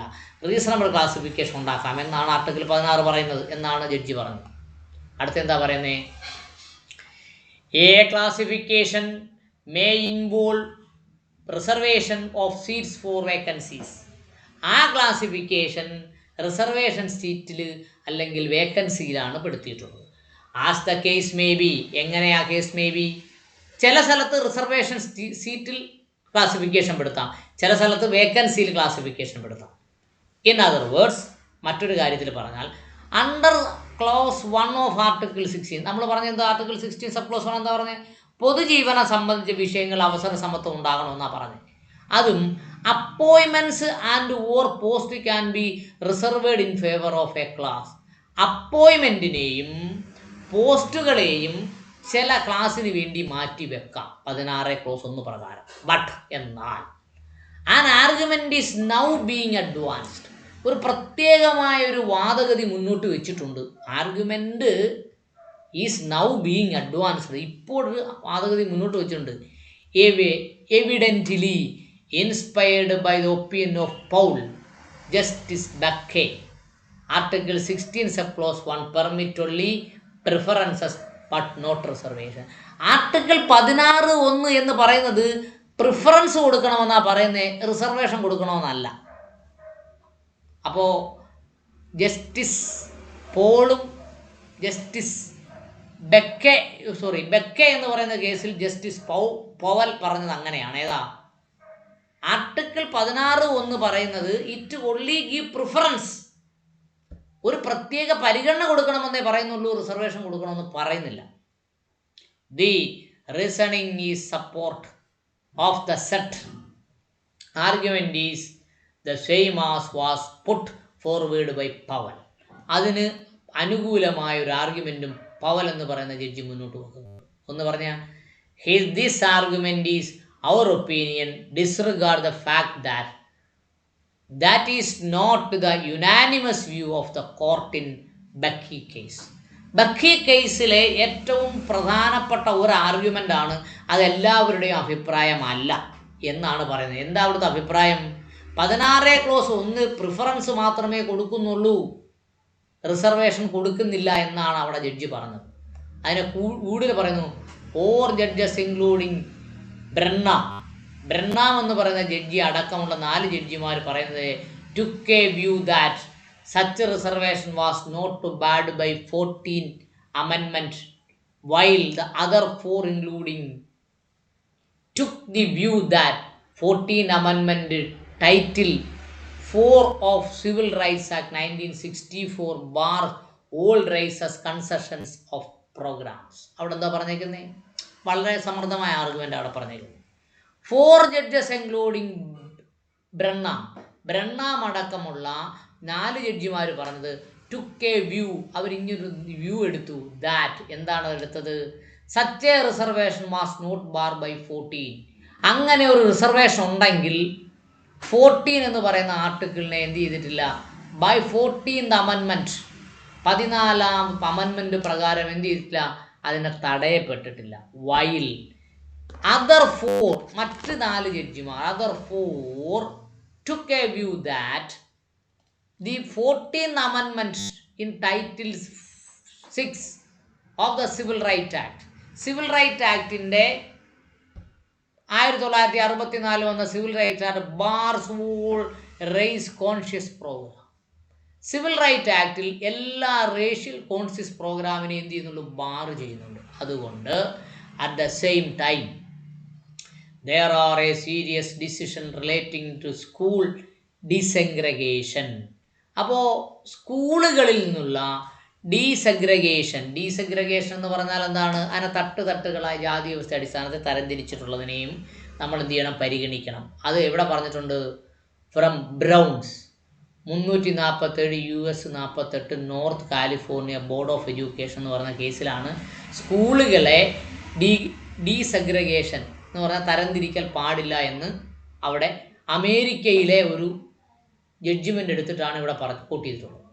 Whether the court has been consistently taking a view that if race be the basic discrimination, race വർഗം ഒരു പ്രത്യേക വർഗത്തിൽ അല്ലെങ്കിൽ ജാതിയിൽ അല്ലെങ്കിൽ ഒരു മതത്തിൽ ജനിച്ചത് ആണെങ്കിൽ അങ്ങനെയാണ് discrimination നടത്തുന്നതെങ്കിൽ, തരംതിരിക്കുന്നതെങ്കിൽ, the race can be equally from the base of remedial action. പരിഹാരവും എന്തു വേണം? തുല്യമായി വേണം. Race can be equally for the base of remedial action also. The shift in approach indicated by Metro Broadcasting, അതിനെക്കുറിച്ച് അങ്ങനെ മാറ്റുന്നത്, അത് shift ചെയ്തിട്ടുള്ളത് എങ്ങോട്ടാണ്? മെട്രോ ബ്രോഡ്കാസ്റ്റിംഗ് എന്ന കേസിലാണ് മുകളിലത്തെ കാര്യം മാറ്റിയിട്ടുള്ളത്. എങ്ങനെ മാറ്റിയത്? അതിനെ ഈക്വലി സിഗ്നിഫിക്കൻറ്റ്, അതിനെ എന്ത് ചെയ്യണം? മുമ്പ് പറഞ്ഞെന്തുവാ? റേസ് ആണ് ഘടകമെങ്കിൽ അതിൻ്റെ അടിസ്ഥാനത്തിലാണ് തരംതിരിക്കലുണ്ടെങ്കിൽ അതിനെ എന്ത് ചെയ്യണം? ഒരേപോലെ പരിഗണിക്കണം. പിന്നെന്താ പറയുന്നത്? ഇത് ഈ ലിംഗ്രീസ് എഫക്റ്റ് എന്ന് പറഞ്ഞാൽ ഒരു തിയറിയാണ് കേട്ടോ. എന്ന് പറഞ്ഞാൽ ഓഫ് പാസ്റ്റ് ഡിസ്ക്രിമിനേഷൻ, കഴിഞ്ഞ കാലങ്ങളിൽ തരംതിരിച്ച എങ്ങനെയാണ് എന്നാണ് ഇവിടെ ലിംഗ്രീസ് എഫക്റ്റ് എന്ന് പറയുന്നത്. Theory as well as the standard of strictest scrutiny of race conscious programme have both been abandoned. സ്ട്രിക്റ്റായിട്ട് ജാതിയുടെ അടിസ്ഥാനത്തിൽ സ്കൂട്ടണി ചെയ്തതിനെ എന്ത് ചെയ്തു? അവിടുന്ന് ഒഴിവാക്കി, അബാൻഡ് ചെയ്തു. അവിടെ suffices it to note that no single uniform pattern though can be discern from these decisions. അതുകൊണ്ട് മുകളിൽ ഉദ്ധരിച്ച കേസുകളെല്ലാം പരിഗണിച്ചുകൊണ്ട് അതിനെ ഒരു യൂണിഫോം പാറ്റേണിൽ എന്ത് ചെയ്യാൻ പറ്റത്തില്ല? തരംതിരിക്കാൻ പറ്റില്ല. Ideas appear to be still in process of evolutions. അങ്ങനെ തരംതിരിക്കണമോ തരംതിരിക്കണ്ടയോ എന്നതിൻ്റെ കുറിച്ചുള്ള പ്രോസസ്സ് വരുന്നത് ഇവല്യൂഷൻ്റെ അടിസ്ഥാനത്തിലാണ്. എവല്യൂഷൻ എന്ന് പറഞ്ഞാൽ എന്തുവാ? പരിണാമത്തിൻ്റെ അടിസ്ഥാനത്തിലാണ്, മാറ്റത്തിൻ്റെ അടിസ്ഥാനത്തിലാണ്. ഇവല്യൂഷൻ തിയറി നമ്മൾ പഠിച്ചിട്ടുണ്ടല്ലോ. അങ്ങനെ സുപ്രീം കോടതി ഫ്രെയിം ചെയ്ത ഒന്നാമത്തെ ക്വസ്റ്റ്യനെ ആൻസർ ചെയ്തു. എങ്ങനെ ആൻസർ ചെയ്തത്? പഞ്ചാബ് ഗവൺമെൻറ് പാസാക്കിയ പഞ്ചാബ് ആക്ടിലെ 4 സബ് ക്ലോസ് 5 എന്ന് പറയുന്ന വകുപ്പ് ഭരണഘടനാപരമായി നിലനിൽക്കുമോ എന്ന ചോദ്യത്തിന് ഇത്രയും ഒരു ചർച്ച ഇവിടെ കൊണ്ടുവന്ന് അവസാനിപ്പിച്ചു. ഇനി രണ്ടാമത്തെ ക്വസ്റ്റ്യൻ എന്തുവാ? Whether the clause 4 of article 16 is exception to clause of 1. 16 clause 1 എന്ന് പറയുന്ന ആർട്ടിക്കിളിൻ്റെ എക്സെപ്ഷൻ ആണോ 16 ക്ലോസ് 4 എന്നാണ് ഇവിടുത്തെ പ്രധാന ചോദ്യം.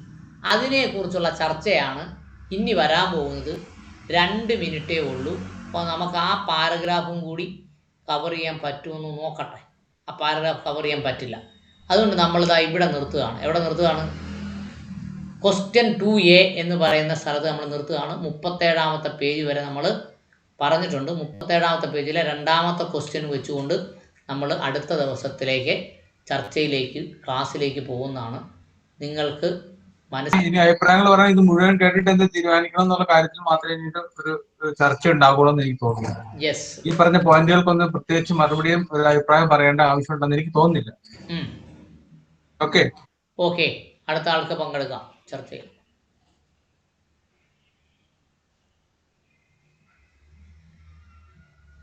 ശിവൻ ചേട്ടാ എന്തെങ്കിലും പറയുന്നോ?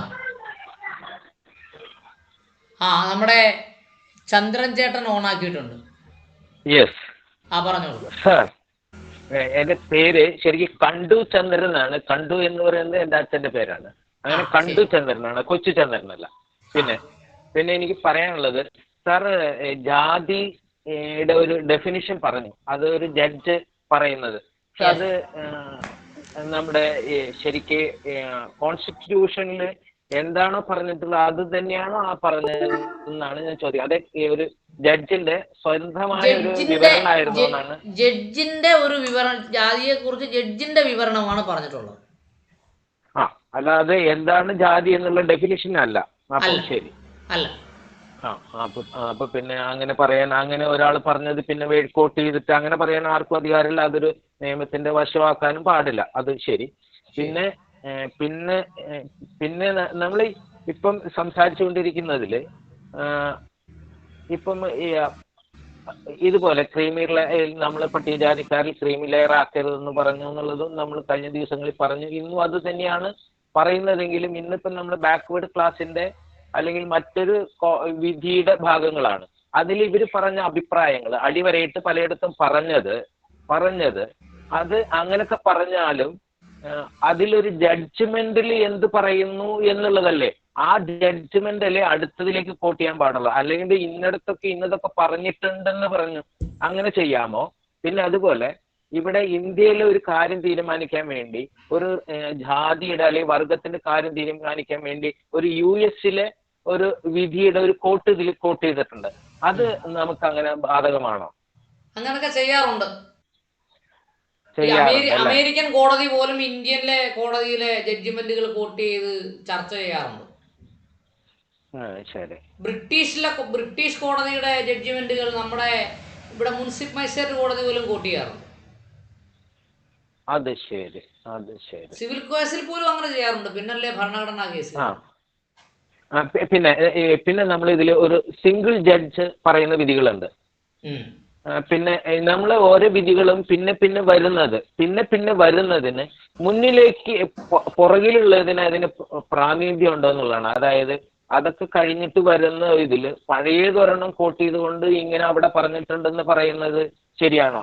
അതല്ല, ഇപ്പം ഒരു 5 അംഗ ബെഞ്ച് ഉപയോഗിക്കുക, 5 അംഗ ബെഞ്ചിന്റെ മുമ്പിൽ ഇരിക്കുന്നു, ഇനി ഒരു 7 അംഗ ബെഞ്ചിന്റെ മുമ്പിൽ പോയേക്കണം. അപ്പം ഇതിലൊക്കെ പണ്ട് ഇതേ സെയിം കാര്യത്തെ പറ്റിയിട്ട് അല്ലെങ്കിൽ സമാനമായ കാര്യങ്ങളെ പറ്റിയിട്ട് ഒരു സിംഗിൾ ബെഞ്ച് പറഞ്ഞതിന് അതിന് നിലനിൽപ്പുണ്ടോ എന്നാണ് ഞാൻ ചോദിക്കുന്നത്. അല്ല, സിംഗിൾ ബെഞ്ച് പറഞ്ഞതിന് നിലനിൽപ്പ് കാണത്തില്ല. ഡിവിഷൻ ബെഞ്ച് വരുമ്പോൾ അവർക്കത് ചർച്ചയ്ക്ക് വേണ്ടി എടുക്കാമെന്നേ ഉള്ളൂ. സിംഗിൾ ബെഞ്ചിന്റെ വിധിക്ക് അപ്പീലാണല്ലോ ഡിവിഷൻ ബെഞ്ച് വരുന്നത്. ഡിവിഷൻ ബെഞ്ചിന്റെ അപ്പീലാണല്ലോ ഭരണഘടനാ ബെഞ്ച് വരുന്നത്. അതെ. പക്ഷെ അത് ചർച്ചയ്ക്ക് എടുക്കുമെന്നേ ഉള്ളൂ. അത് നിലനിൽക്കണം എന്ന് നമുക്ക് പറയാൻ പറ്റത്തില്ല. പറയാം. അതാണ് ഞാൻ ചോദിക്കുന്നത്. അതിനൊരു നിലനിൽപ്പില്ല. അതുകൊണ്ടാണല്ലോ ഈ മറ്റൊരു ബെഞ്ച് അല്ലെങ്കിൽ ഡിവിഷൻ ബെഞ്ച് ഇത് ചിന്തിക്കേണ്ടി വരുന്നത്. പിന്നെ ഇതിപ്പം ശരിക്കും നമ്മളിപ്പോ ഇന്നിപ്പോ ചർച്ച ചെയ്തുകൊണ്ടിരിക്കുന്നത് നമ്മളെന്താണോ 2002 അല്ലെങ്കിൽ അങ്ങനെയുള്ള 2002 സെപ്റ്റംബറിൽ നടന്ന ഒരു കേസുമായി ബന്ധപ്പെട്ട ആ ജഡ്ജ്മെന്റ് തന്നെയാണ് നമ്മളിപ്പോ ചർച്ച ചെയ്തുകൊണ്ടിരിക്കുന്നത്.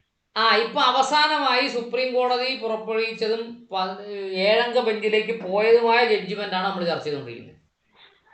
അതാണ് ചെയ്തുകൊണ്ടിരിക്കുന്നത് അല്ലേ? 7 അംഗ ബെഞ്ച് തീരുമാനം എടുത്തില്ല. തീരുമാനം എടുക്കുന്നതിന് മുമ്പാണ് നമ്മൾ ചർച്ച ചെയ്യുന്നത്. അപ്പൊ എനിക്ക് സംശയം തോന്നുന്നത് സാറേ, ഞാനത് അങ്ങനെ ഒരു ഡൗൺലോഡ് ചെയ്യാൻ അല്ലെങ്കിൽ നോട്ട് ചെയ്യാൻ വേണ്ടി ശ്രമിച്ചപ്പം അതിന് ഏതാണ്ട് ഒരു 38 പേജെങ്ങാണ്ടുള്ളത് പോലെ എനിക്ക് തോന്നി. 78. അതെ, അത്രയുണ്ടോ? അപ്പൊ ഞാൻ എവിടെയോ തെറ്റിപ്പോയിട്ടുണ്ട്. 78 ശരി, ഞാൻ സാർ ഞാനത് അങ്ങനെയുണ്ട് അല്ലേ? ഓക്കെ. അപ്പൊ പിന്നെ നമ്മളിപ്പോ ഏതാണ്ട് 37 പേജ് വരെ ചർച്ച ചെയ്ത് കഴിഞ്ഞല്ലോ. ശരി, ഓക്കെ. ഇനി 40-41 പേജുണ്ട് സാറേ. ഞാൻ അതിൽ പറഞ്ഞിരിക്കുന്ന എനിക്കൊന്ന് ഉറപ്പ് വരുന്ന വേണ്ടിയാ. Writ petition civil 61/2002. അതല്ല സിവിൽ അപ്പീലാ. ഇത് സിവിൽ അപ്പീലാ. റിട്ട് പെറ്റീഷൻ സിവിൽ 61/2002 അല്ല? ഇത് റിട്ട് അപ്പീലാണ്. റിട്ട് അപ്പീൽ അല്ല, ഇത് സിവിൽ അപ്പീലാണെന്ന്. സിവിൽ അപ്പീലാണ് അല്ലേ സാറേ? റിട്ട് പെറ്റീഷൻ എന്ന് പറഞ്ഞാൽ എന്താ? ശരി. ഹൈക്കോടതിയിലേക്ക് സുപ്രീം കോടതിയിലേക്ക് നേരിട്ട് ഗവൺമെന്റിനെതിരെ ആർട്ടിക്കിൾ 32 പ്രകാരം വരുന്നതിനാണ് റിട്ട് പെറ്റീഷൻ എന്ന് പറയുന്നത്. ഓ അത് ശരി. പഞ്ചാബ് ഹൈക്കോടതിയിൽ റിട്ട് പെറ്റീഷൻ കൊടുത്തതിന് മേളിൽ വരുന്ന അപ്പീലാണിത്. അതിന് സിവിൽ അപ്പീൽ എന്നാ പറയുന്നത്. അത് ശരി, സിവിൽ അപ്പീലാണ് അല്ലേ? Okay thank you sir. ഞാനത് കുറെ സാറിന്റെ അടുത്ത് പഠിക്കുന്നു. ശരി ശരി. അടുത്തയാള്. ഓക്കെ. അടുത്തത് ആർക്കും ഓണാക്കാം. ആരാണോ ഓണാക്കുന്നത് അവരെ മുമ്പേ വിളിക്കും.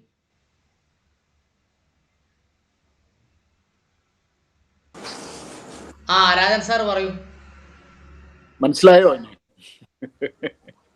ആദ്യമായിട്ട് കാണുന്ന പോലെ തോന്നുന്നു, എനിക്ക് പിടികിട്ടിയില്ല.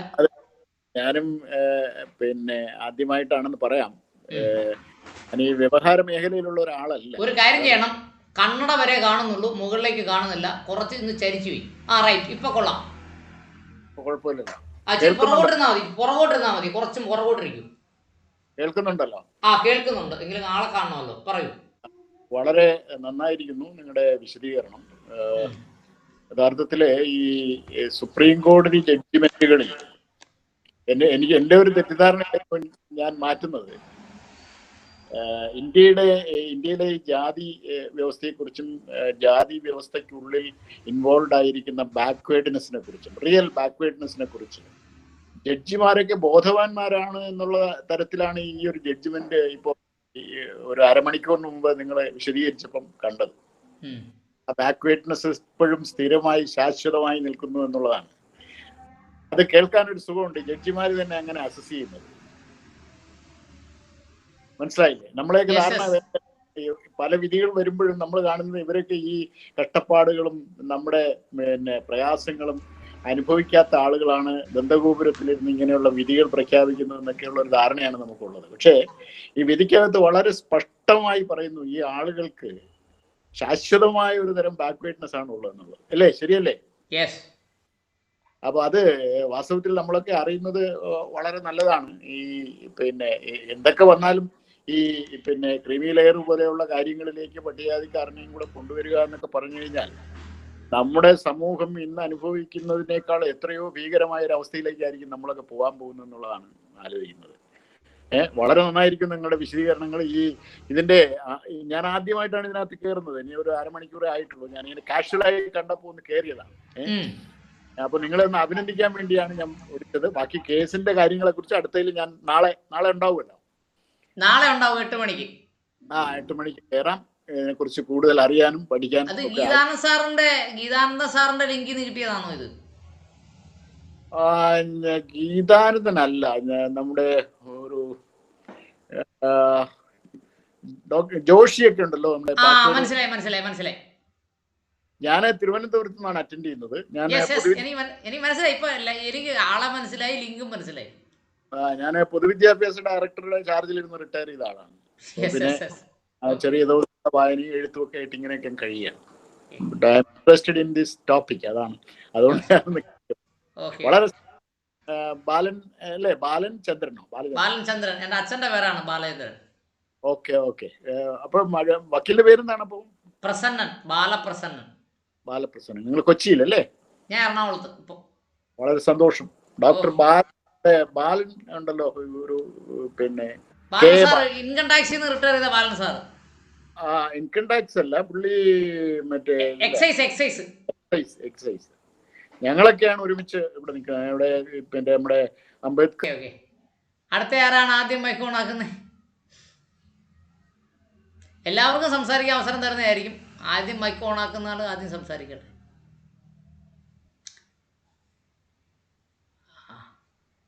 നടേശൻ സാറേ, ആരും മൈക്ക് ഓൺ ആക്കുന്നില്ലല്ലോ. അല്ല, ഞാനിവിടെ ഉണ്ട്. പറ, കേക്കട്ടെ. തികച്ചും ഈ നിയമപരമായ കാര്യം, നിയമ വിചക്ഷണന്മാർ ചെയ്യുന്നൊരു വിഷയം, സുപ്രീം കോടതിയിലെ ജഡ്ജിമാര് കൈകാര്യം ചെയ്യുന്ന കാര്യം, അതേക്കുറിച്ച് എനിക്ക് പുതുതായിട്ടൊന്നും പറയാനില്ല. കേൾക്കുന്നത് പഠിക്കുക എന്നുള്ളതാണ്. അതാണ്. ഓക്കെ. മണിയപ്പ സാറേ, ആ നമസ്കാരം സാറേ. ഞാൻ ഉം. എന്റെ ഫോണ് പലപ്പോഴും നെറ്റ് ഓഫായി പോയായിരുന്നു. ഓ ഓ ഓ അതുകൊണ്ട് നിങ്ങളുടെ ക്ലാസ് എനിക്ക് വേണ്ടത്ര ഗ്രഹിക്കാൻ കഴിഞ്ഞില്ല. ഓ ശരി ശരി മറുപടി വല്ലതും പറയാൻ കേട്ടു. ഞാൻ അതിലൊതുങ്ങുന്നു.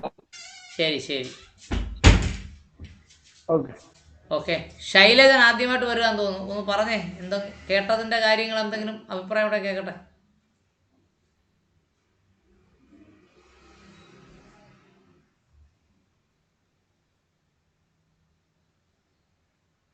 ഓണാക്ക് കേട്ടോ. ആ റെഡി, പറയൂ.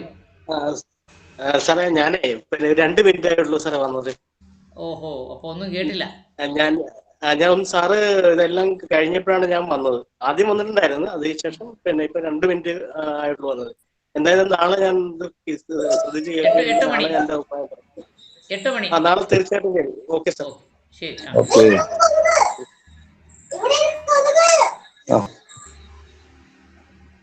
ശൈലേന്ദ്രൻ പോയോ? ഇല്ല. ഞാൻ പ്രസിഡന്റ് സാറിനെ ആദ്യമായിട്ടാണ് കാണുന്നത്. ഞാനും എനിക്ക് കണ്ടുപരിചയം ഇല്ല കേട്ടോ, ഉള്ളതായിരുന്നു തുറന്നു പറയാമല്ലോ. എന്റെ പേര് ശൈലജൻ കാട്ടുതറ. ഞാൻ കുത്തിയോടാ. ശരി ശരി. രാമേന്ദ്ര സാറേ താലൂക്ക് പ്രസിഡന്റാണ്. ഓക്കെ. രാമേന്ദ്ര സാറേ, രാമചന്ദ്രൻ മലപ്പുറം. സാർ നമസ്കാരം സാർ.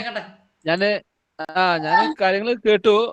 ഇന്ന് ഈ പറഞ്ഞ പോലെ തന്നെ പ്രത്യേകിച്ച് അഭിപ്രായങ്ങളൊന്നുമില്ല. ഞാൻ ഓരോന്നും ശ്രദ്ധിച്ചു. അതില് എനിക്ക് ഈ പിന്നെ എന്താ പറയാ, ഈ ഇതിനെ പറ്റി പറഞ്ഞതിൽ ഒരു സംശയം ഉണ്ടായിരുന്നു. അപ്പൊ ആ ജഡ്ജിന്റെ അഭിപ്രായം എന്ന് പറഞ്ഞപ്പോ പിന്നെ അതില് മിക്സഡ് മാരേജിനെ പറ്റിയുള്ള ഒരു കാര്യമാണ് ഞാൻ ശ്രദ്ധിച്ചത്. അപ്പൊ പട്ടികജാതി അപ്പൊ അത് ക്ലിയർ ആയി. വേറെ അഭിപ്രായങ്ങളൊന്നുമില്ല സാർ. Okay, thank you. അതെ, ഒരു നോട്ട് ബുക്കും കൊണ്ടിരുന്നാൽ കുറച്ച് കാര്യങ്ങൾ എഴുതി വെക്കാം. എവിടെങ്കിലും ഒക്കെ പ്രസംഗത്തിനൊക്കെ പോകുമ്പോൾ വെച്ച് കാച്ചാം. സാർ ഞാൻ നോട്ട് ചെയ്ത് വെച്ചിട്ടുണ്ട്. അപ്പൊ ഞാൻ പ്രത്യേകിച്ച് പറയാനൊന്നും ഇല്ലാത്തതാണ് ഞാൻ ചെയ്തത്. ഓക്കെ. നമ്മുടെ പയസ് അഡ്വക്കറ്റ് പയസ് രാമപുരം, നിങ്ങൾ അഡ്വക്കറ്റ് അല്ലേ?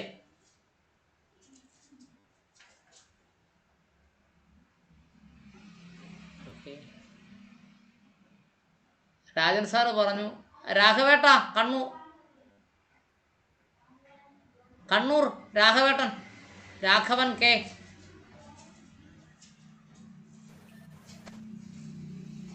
നമസ്കാരം. പറയൂ. സാറേ, ഈ ഇതിന്റെ വിധി മുമ്പ് ഒരു കേന്ദ്ര റിസർവേഷൻ കേസുമായിട്ട് സാമ്യമുണ്ടോ? അത് കേട്ടുകേൾവിയുണ്ട്, ഒരു അഭിപ്രായം ചോദിക്കുന്നതാണ് ഒരു സംശയം. OBC-ക്കാരുടെ റിസർവേഷൻ കേസുണ്ടല്ലോ, ക്രീമി ലെയർ. അതാ ചോദിച്ചത്, അതിന്റെ ആയിട്ട് അതുമായി സാമ്യമുള്ള കേസായത്.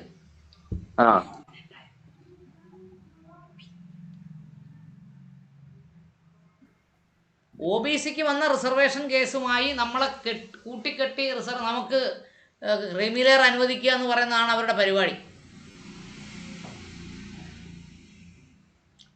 നമ്മുടെ ഇനിയിപ്പോൾ ആരാ ഉള്ളേ?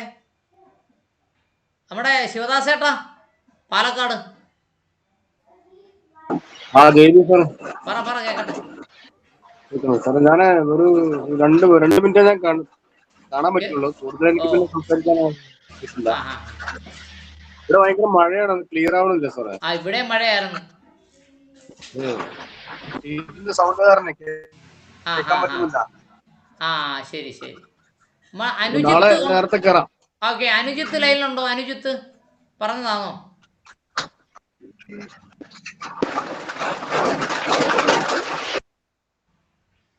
ഇനി ആർക്കെങ്കിലും മുമ്പേ സംസാരിച്ച ആർക്കെങ്കിലും ഒന്നുകൂടെ പറയണമെന്നുണ്ടെങ്കിൽ പറ. ഒരു മീരാ തിലകൻ സംസാരിക്കുന്നോ? മീരാ തിലകൻ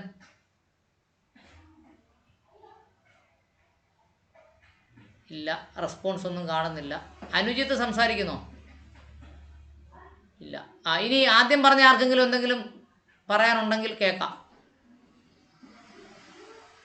സംസാരിച്ച ആർക്കെങ്കിലും എന്തെങ്കിലും പറയാനുണ്ടെങ്കിൽ കേൾക്കാം. സാറേ, ഞാൻ അന്വേഷിക്കുന്നത്, ഞാൻ ആദ്യത്തെ ക്ലാസ് ഒന്നും സാറിന്റെ കേൾക്കാൻ എനിക്ക് കഴിഞ്ഞില്ല. അപ്പൊ സാറിനോട് ഞാൻ എന്തെങ്കിലും ചോദിക്കാൻ മുമ്പ് പറഞ്ഞ ആ കോടതി വിധിയിൽ എന്തെങ്കിലും എനിക്കൊരു സംശയം വന്ന് സാറിനോട് ചോദിക്കണമെന്ന് എനിക്ക് ആഗ്രഹമുണ്ട്. അതാണ് സാറിനോട് ഞാൻ അതിന്റെ എങ്ങനെയാ അത് നമ്മുടെ പെറ്റീഷനോ അല്ലെങ്കിൽ ജഡ്ജ്മെന്റോ അതിന്റെ കോപ്പി അന്നൊരിക്കൽ ഷെയർ ചെയ്യാന്ന് സാർ പറഞ്ഞിരുന്നു. ഞാൻ മെയിലൊക്കെ അയച്ചു. ഞാൻ കണ്ടില്ല, ഞാൻ അതുകൊണ്ടാണ് ഞാൻ സുപ്രീം കോടതിയുടെ സൈറ്റിൽ കയറാൻ അറിയാമോ? സുപ്രീം കോടതിയുടെ സൈറ്റിൽ കയറിയിട്ടുണ്ട്, ഞാൻ അതിൽ രജിസ്റ്റർ ചെയ്തിട്ടുണ്ട്. അങ്ങനെയാണെങ്കിൽ ഞാൻ നമ്പർ അയച്ചുതരാം, എടുത്തു കൊടുത്തില്ലേ? എടുക്കാം സാർ, എടുക്കാം, ഞാൻ എടുക്കാം. ഞാൻ ഇപ്പൊ തന്നെ അങ്ങ് പറഞ്ഞുതരാം, ഒരു മിനിറ്റ്. Sir okay.